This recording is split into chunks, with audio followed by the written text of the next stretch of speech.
depois de 3 atos repetidos, que nem lê uma peça de teatro sendo realizada na sua frente, e os personagens, mesmo tendo o script, as falas já separadas, querem improvisar com invenções que na verdade não estão para alguma criatividade que vale a pena, mas é uma invenção por uma rebeldia das coisas que já foram colocadas com um critério de qualidade, mas ela quer criar o critério próprio porque ela se acha uma criatura muito especial e portadora de uma inteligência inimaginável, até mesmo exótica. E esses 3 atos aconteceram quando eu fui numa livraria e, pegando alguns livros, me sentando em determinado local, aquele costume que temos, que pegamos alguns livros na livraria para comprar na Amazon. Mas eu não pude deixar de perceber uma mesa ao meu lado, aquelas típicas mesas de livraria, lisas, onde algumas pessoas só utilizam para falar uma da vida das outras e algumas poucas para olharem os livros. E eu percebi um grupo de 5 mulheres na faixa de 22 aos 30 anos conversando, e elas estavam falando sobre as leituras que estavam fazendo, até que, para minha feliz infelicidade, digo isso porque se por hora fiquei alegre com o tema que estava sendo conversado, a infelicidade consequente daquilo foi de escutar as opiniões. Elas disseram que estavam lendo Dostoiévski. Não sei se fazem parte de algum clube de leitura. E uma delas falou que estava lendo Crime e Castigo. E a outra falou que estava lendo Noites Brancas. E a outra falou que estava lendo a obra dos irmãos Karamazov, Dostoiévski. E eu estava lendo um livro que acabou de chegar para mim, por coincidência da Amazon, é Graham Greene, O Americano Tranquilo. Leiam as obras de Graham Greene. E eu parei e fiquei escutando. E uma delas disse assim: eu acabei de ler e achei extremamente entediante. Aqui leu Crime e Castigo. Só tem sofrimento e dor, e os personagens parecem que só se afundam em sofrimento. E tudo é extremamente dolorido. Eu tive que fechar o livro e assistir algum filme alegre. Eu precisei escutar alguma coisa mais leve que me trouxesse o esquecimento do sofrimento em que eu me lancei. Essas seriam as palavras reformuladas por mim do que ela falou. E aí, em certo momento, a amiga rindo, timidamente, ela estava com noites brancas, ela disse assim: eu também achei a mesma coisa, achei muito subestimado. Mas tinha uma menina no canto, calada durante toda a conversa. Elas riam que pareciam chacais, umas hienas rindo, e ela estava com um livro que eu percebi pela capa, A Ressurreição de Tolstói. E é uma obra de Tolstói em que ele, abandonando o romance tradicional, se lança numa busca espiritual e faz do romance um moralismo. E aí o romance entra em queda por uma visão extremamente nichada, fechada da realidade sob uma única perspectiva. É o que leva, inclusive, a Anton Chekhov a alertá-lo a retomar o romance, porque ele tinha abandonado, por conta dessa vocação religiosa. E ela, sempre calada, com as mãos sobre o livro, e diz: eu acho que vocês tomam uma opinião apressada demais. Vocês nunca tinham lido nenhuma obra antes dele. E meus olhos brilharam. E elas perceberam a minha reação e perguntaram: e você? Você leu alguma coisa? Eu disse: estou lendo. Elas perguntaram o quê? Eu falei: Guerra e Paz, de Tolstói. E elas olharam assim por um momento, conversaram entre si rindo e disseram: que dica você teria para nos dar em que a gente não se cansasse na leitura? E eu achei interessante esse comentário. Eu fiz: se cansar? Como assim? Quando você se acostuma com a característica do brasileiro e você desenvolveu um senso através de uma educação na linguagem, isso é a literatura, você leu muitos romances, você lê boa poesia, você tem um ouvido refinado, isso vai acontecer com você. Você começa a ver que o brasileiro não fala o que ele quer falar, mas aquilo que ele sente. Então você precisa traduzir o que o brasileiro está dizendo. E aí ela disse assim, é porque quando eu começo a ler, em um livro ele tem um contexto muito complexo, disse ela. Por mais que eu fique ali curiosa, eu inevitavelmente começo a sofrer por conta dos personagens. E eu achei muito engraçado esse comentário. Eu disse, mas é para acontecer isso com você? E ela olhou assim, fez, como assim para acontecer isso comigo? Eu vou ler para sofrer? E eu coloquei, como que você vai aumentar o seu horizonte de consciência se você não viver as mesmas situações do personagem? Se o personagem tem apenas uma progressão linear, acontecem coisas previstas, comuns e banais, o seu pensamento fica anestesiado e você não aprende nada. Então, o personagem, quando é escrito por um bom romancista, Dostoiévski, um gênio, ele vai colocar as próprias evoluções da vida, os próprios conflitos do pensamento. E se você conceder, autorizar por um pouco a sofrer juntamente com os personagens, você vai adquirir a mesma progressão de pensamento consciente que o personagem, através dos sofrimentos e de seus dilemas, conquista.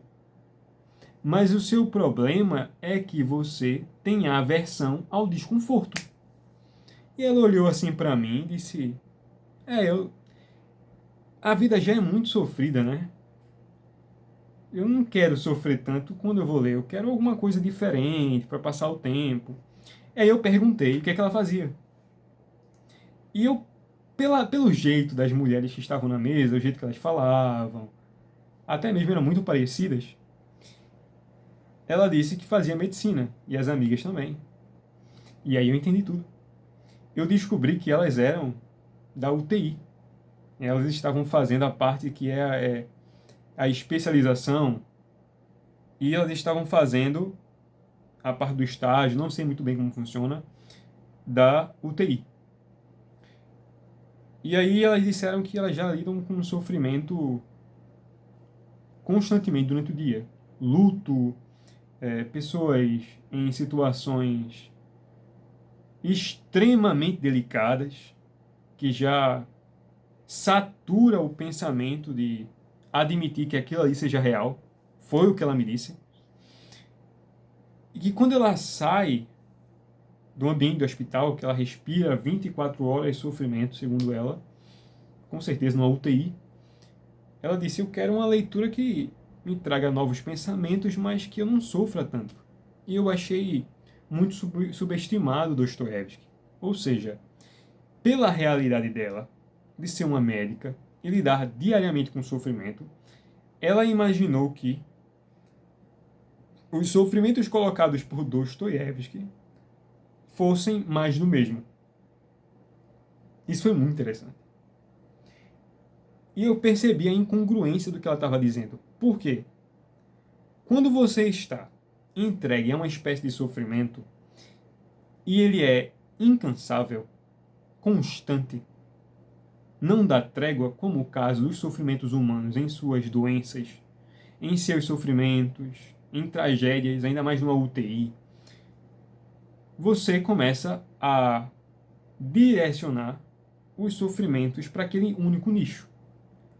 E esquecemos, claro, dos sofrimentos do próprio pensamento, do espírito.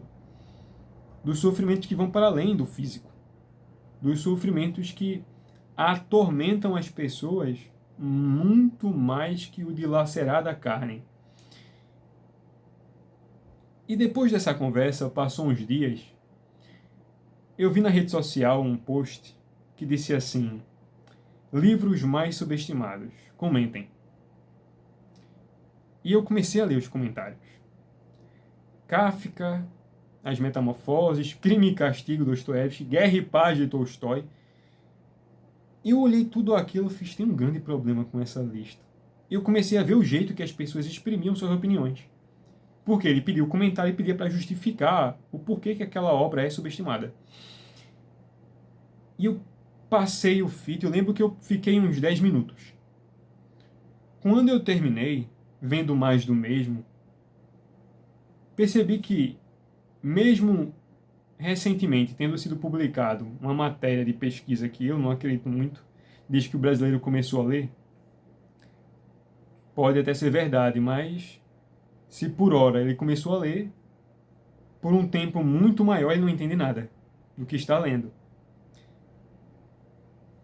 E os comentários, quando faziam referências a certas obras, não a contestavam ou desenvolviam um raciocínio, um pensamento de acordo com o que o autor queria trabalhar naquele romance, mas apenas para dizer o quão bem ou mal elas se sentiram lendo.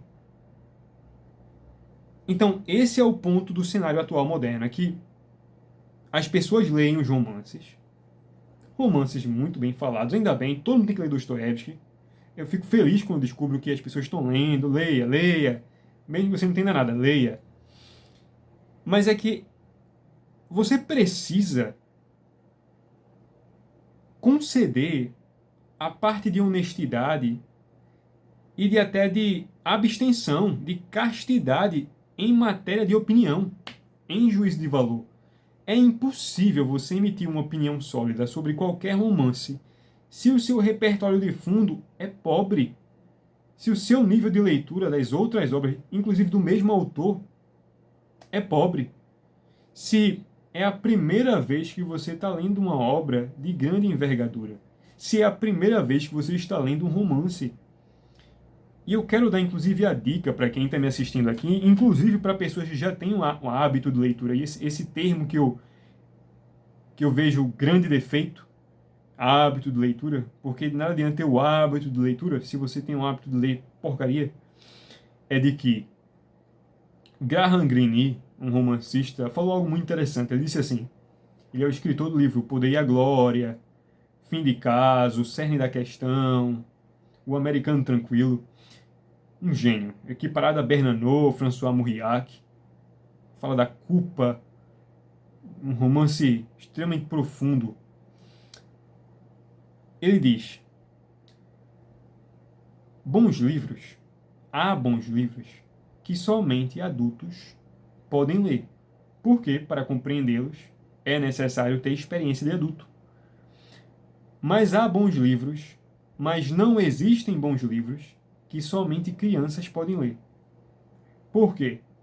Um bom livro, ele abarca uma multiplicidade de sentidos, de compreensões, que vão para além do nível de consciência que você tem. O que ele está querendo dizer? As pessoas que, sem ter lido nada, começam a ler tudo, sem ter lido nada antes, formado, como Bruno Tolentino dizia, a transformação da sensibilidade, se você não passou por isso, você precisa ser honesto consigo mesmo e voltar ao melhor dos berçários, ao berçário da imaginação. Você não desenvolveu ainda a capacidade de se imaginar nos personagens. Você emite juízo de valor sobre uma obra como a medida universal é o que você sentiu. A sua comparação não é com algum outro autor que você leu, não é com outro romancista, mas como você se sentiu lendo o romance. Isso é extremamente perigoso.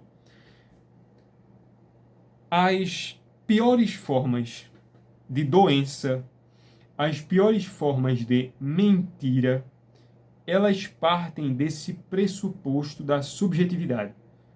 E eu digo a subjetividade não desqualificando-a, mas a subjetividade é uma tragédia para quem foi mal educado. Se você não teve uma educação verdadeira, não estou falando de colégio, Não estou falando de educação formal, diploma, isso não importa. Isso não tem nada a ver com educação. Estou falando de educação com relação ao desenvolvimento da sua inteligência, que vem através exclusivamente da literatura. Se você foi mal educado nessa área, a sua subjetividade só serve para lhe enganar, na maior parte das vezes. Ou para fazer com que você conceda a sua intimidade a outro que fale de forma sofisticada aquelas coisas que lhe são muito carinhosas, estimáveis e familiares. E você sempre tem a tendência de entender as coisas na base do seu sentimentalismo mesquinho, barato. E o problema é que isso é tão intrínseco à personalidade no Brasil, ainda mais nos jovens, de que quando você lê uma grande obra, você não consegue se pôr no lugar de não sentir nada do que você quer sentir, mas sentir o que o personagem está sentindo. Porque você não consegue suspender a suspensão do juízo. Você não consegue fazer isso. Por que você não consegue? Porque a sua imaginação foi mal educada. Você não permite que a realidade se mostre a você através de uma experiência imaginativa. A realidade ela é melhor compreendida depois de passar pela imaginação, onde você pode mudar as peças, onde você pode ver de diferentes pontos de vista uma única coisa. E esse comentário que eu fiz de Graham Greene, ele está para te alertar do seguinte: você precisa retornar aos fundamentos, às bases da literatura. Ainda mais se o seu dia é desconfortável e diante de uma leitura de maior alcance, de maior fôlego, como Dostoiévski, Thomas Mann, Jacob Wasserman, Machado de Assis, Tolstói, Turgenev, Chekhov, os grandes escritores, os homens de gênio, Flaubert, Stendhal, Balzac, Simenon. Se você sente dificuldade ao ler grandes obras, é necessário que você volte ao primórdio, volte ao berçário da literatura. Você precisa fortalecer as suas bases para imaginar. E aí eu indicaria que você lesse as obras de Robert Louis Stevenson, com a obra da Ilha do Tesouro, Mark Twain, aquela obra Huckleberry Finn. Essas obras que formaram um imaginário popular, Robinson Crusoe, você lê esses autores, Dom Quixote, Miguel de Cervantes, elas vão lhe dar prazer na leitura da forma que você está precisando agora, que é se sentir bem ou sentir prazer na leitura, mas lhe dando um calço imaginativo a você se disponibilizar, sentir-se com maior frequência desconfortável numa leitura em que os personagens são mais profundos. A tendência da literatura, o verdadeiro artista, ele vai reviver em você certas características que você nega, certas experiências que você nunca teve ou desejaria ter, mas não conseguiu conceber no momento o que o romancista está fazendo. Então o romancista vai te dar a tradução da experiência através da imaginação. Ele vai colocar você através de uma indução, é um sonho acordado, em que você vai reviver tudo aquilo, ou viver pela primeira vez, utilizando para isso de imaginações anteriores. Por isso que Leibniz disse que o homem que tivesse visto mais figurinhas seria o mais inteligente. Então você precisa voltar aos primórdios da imaginação. Ler histórias, histórias que, principalmente La Fontaine, leia as fábulas de La Fontaine, as fábulas de Esopo, leia Homero, leia Vigílio, leia Dante, Dante, talvez você tenha um certo estranhamento, mas se você suportar com coragem, a colheita que você terá disso é inimaginável. Leia Geoffrey Chaucer, os contos da Cantuária. Você precisa ter esse primeiro contato, e isso é verdadeiro. Você primeiro precisa ter aquilo que os cristãos chamam de primeiro amor. E eu posso estar falando com pessoas aqui que já leem há muitos anos, mas ainda tem o costume de fazer julgamento falso, de fazer julgamento com base em matéria de sentimento.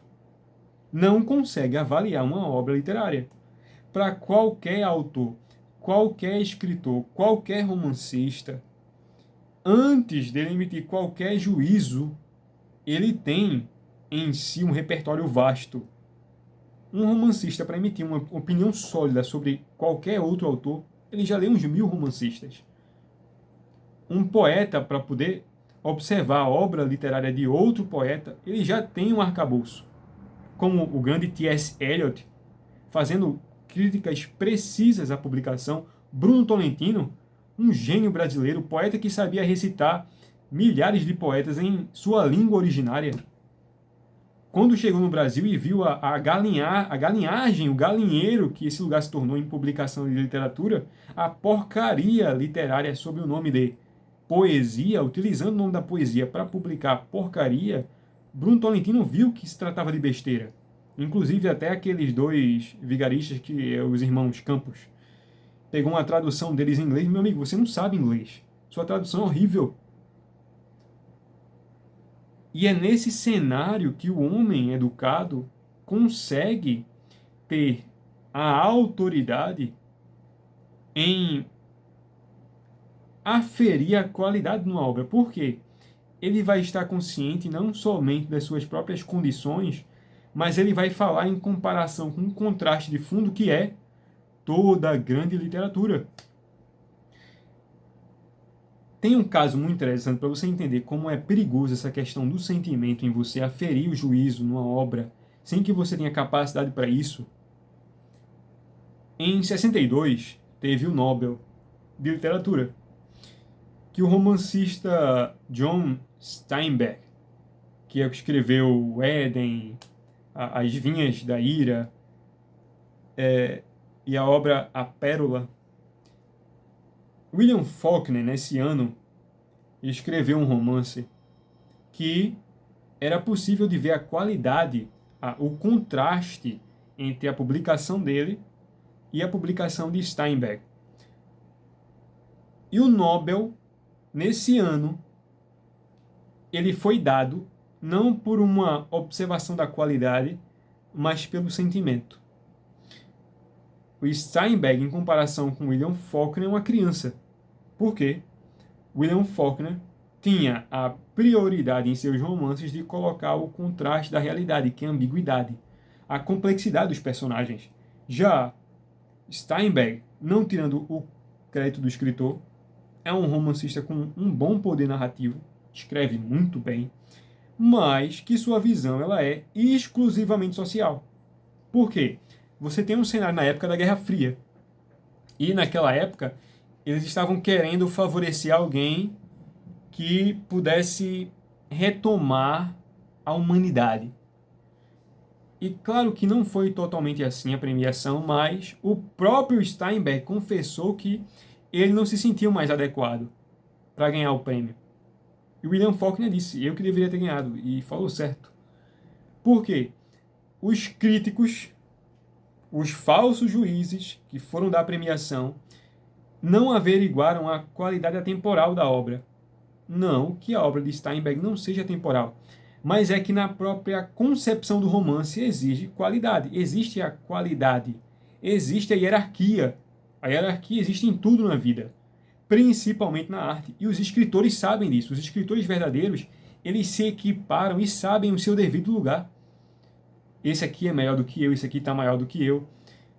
O romance de Steinbeck, por mais que seja algo verdadeiro, autêntico, profundo, ele tende a um certo sentimentalismo. E todos os grandes escritores sabiam disso. As críticas a Steinbeck foram justamente essas.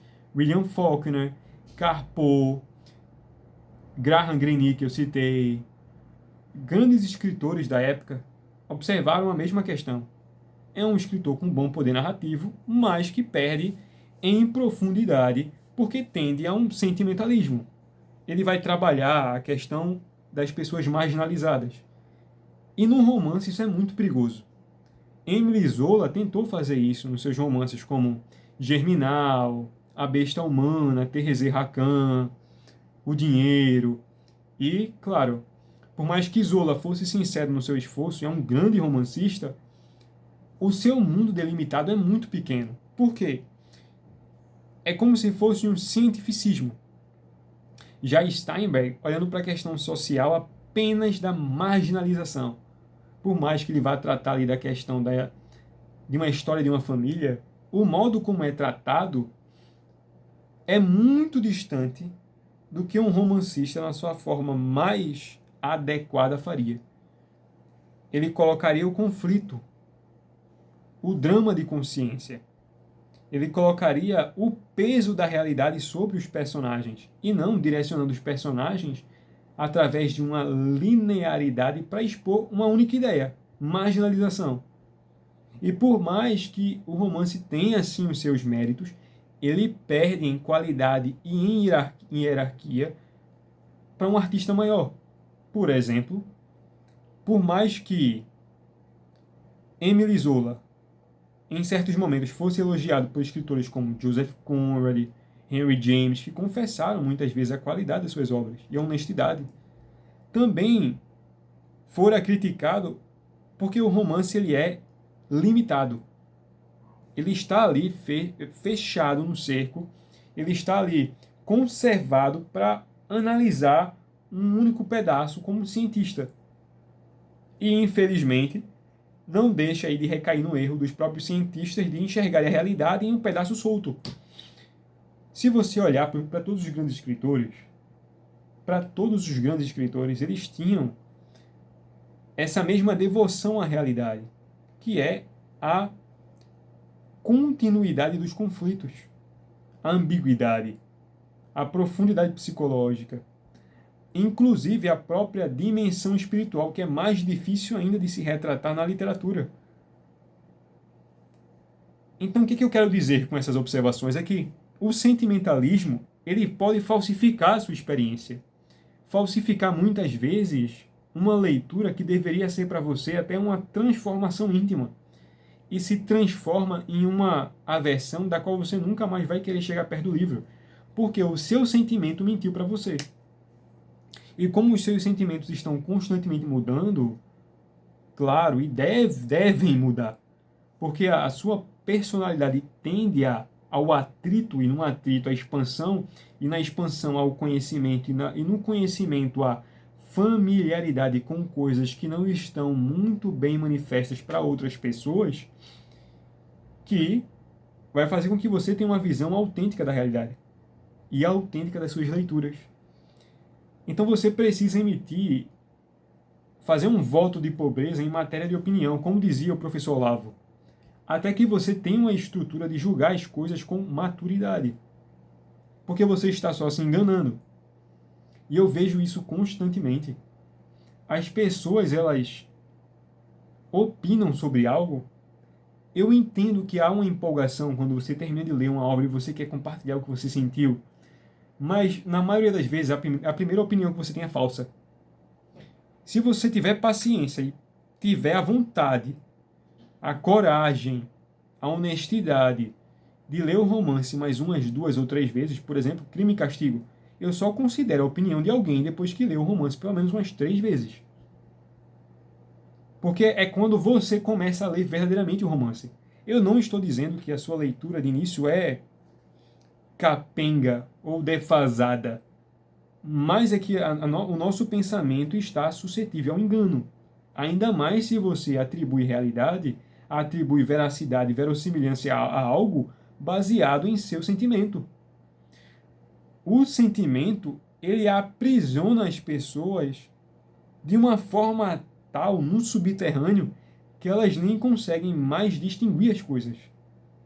Então, o sentimento vira a lei áurea para se enxergar a realidade.